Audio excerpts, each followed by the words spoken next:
Have you ever seen a narcissist change right before your eyes? Suddenly, it's like the mask slips, revealing a new and sometimes terrifying side of them. If you don't know what's happening, you could fall into their next trap, even if you think you've already broken free. Knowing what to expect can save you from unprecedented manipulation and keep you protected and safe. I spent the last 20 years researching self-worth and narcissistic relationships. As a coach, author, and survivor myself, I teach simple systems to help empower you in any situation. In this video, I'll break down the 3 key things narcissists will do when they realize they can't manipulate you anymore. I'll share examples to help you recognize these behaviors and give you actionable tips to stay strong and empowered no matter what they try next. But before we get into what the narcissist does, I want to make sure that you spot the signs when they know that you're not manipulatable anymore, so you know exactly what to expect. When a narcissist knows you're onto them, it means that they've noticed a change in your pattern.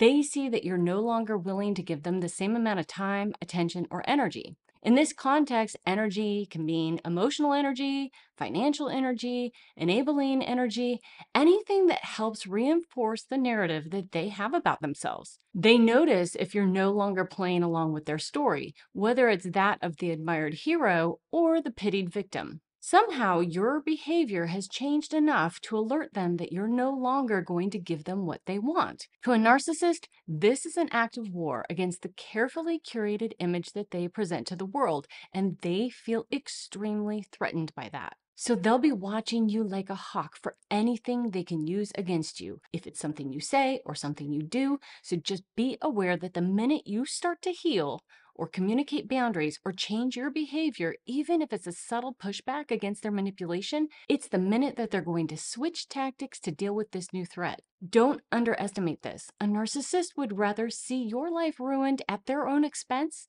than to let you go in peace. So let's get into the 3 things you can expect in order of difficulty and how you can deal with these challenges. Have you ever seen someone switch gears, suddenly going from 0 to full-blown chaos in a matter of seconds? This brings us to the first thing a narcissist is going to do when they realize they can no longer manipulate you. They escalate their tactics to regain control. When a narcissist thinks that they've lost their grip over you, they're not going to just give up. They can't stand losing power or control. So instead, they'll amp up the intensity and try all sorts of different tactics to pull you back in. Out of nowhere, they'll have dramatic, emotional outbursts, they'll punish you with guilt trips, or they'll even conjure up unimaginable emergencies to bait you into engaging with them. It's hard to imagine the lengths they will go to escalate these tactics, making sure that you're feeling pressured or anxious or obligated to respond. When you're an empathetic person, you might miss this uptick thinking that something bad has actually happened or that they are really in trouble. This escalation is designed to make you feel like you're doing something wrong if you don't respond to them. Remember, this is either a tactic to get you to comply or to intimidate you into behaving. Either way, don't fall for it. I've helped countless clients work through examples of this. A narcissistic mother who threw herself on the floor, crying hysterically, trying to elicit her daughter's pity. A narcissistic boss who came unglued and got in my client's face once my client stopped being controllable. A narcissistic husband feigning illness, trying to keep his wife from leaving him. Regardless of the situation, the underlying motivation of the narcissist was to escalate the attempt to regain control of the situation and to overpower their source of narcissistic supply. When a narcissist tries to escalate their tactics, use the escalation deflection method to protect your boundaries and to maintain control. First, recognize the escalation for what it is.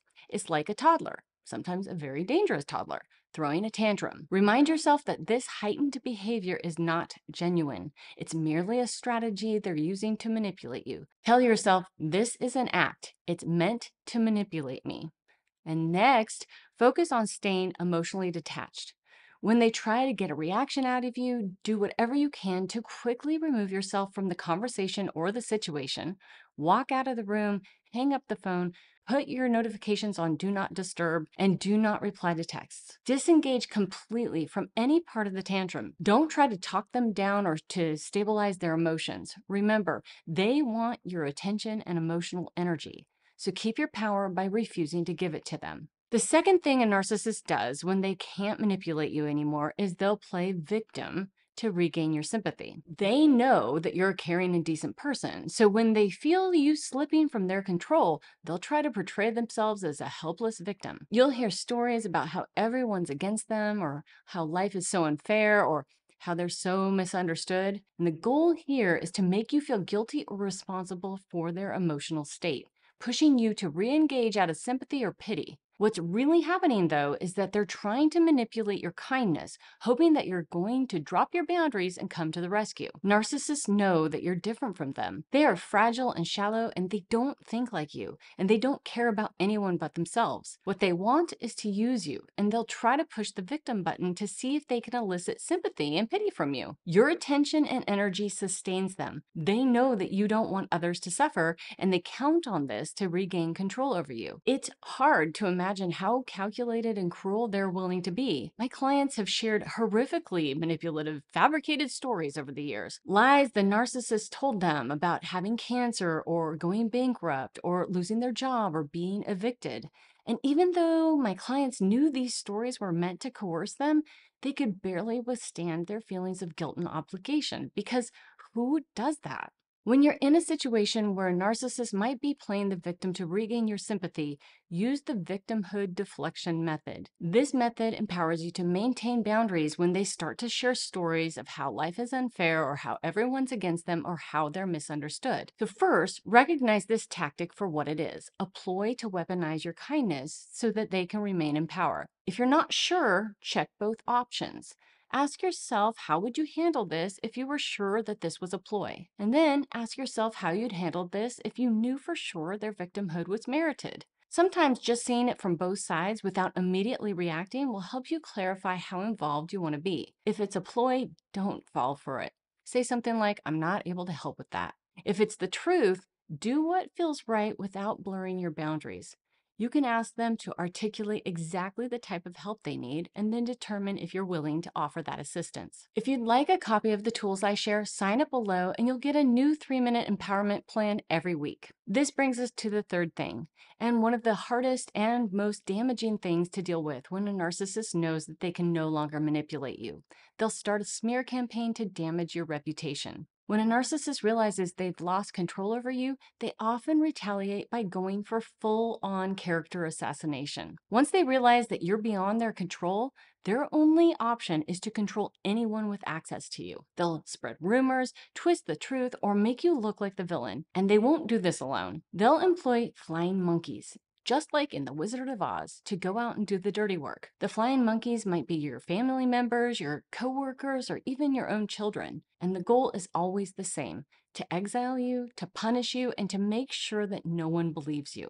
And this can be so upsetting and painful, and if this has happened to you, I'm so sorry. Unfortunately, this happens more often than not in this community, because when the narcissist can't control you, there are really only two options. They decide to exile you through a smear campaign, or you decide to exile yourself by going no contact. When you're dealing with a narcissist smear campaign, use the power boundary method. The goal of the smear campaign is to not only render you powerless, but to take your power. So the only way to protect yourself against a smear campaign is to fiercely protect your personal power. And you do this by refusing to defend, explain, or react. The minute you're on the phone to a flying monkey trying to get them to believe you, you've lost your power. The monkey's mission is to intimidate you so that you'll comply with the narcissist's wishes. The more you say, the less power you have. When they spread rumors, don't respond. When they threaten, say nothing. When they publicly shame you, don't let them see you waver. And believe me, I have been the brunt of more than one smear campaign, and I know it's painful. I know it's unfair. But the only thing that you can do is to withdraw your attention and move on with your life. This is the ultimate revenge.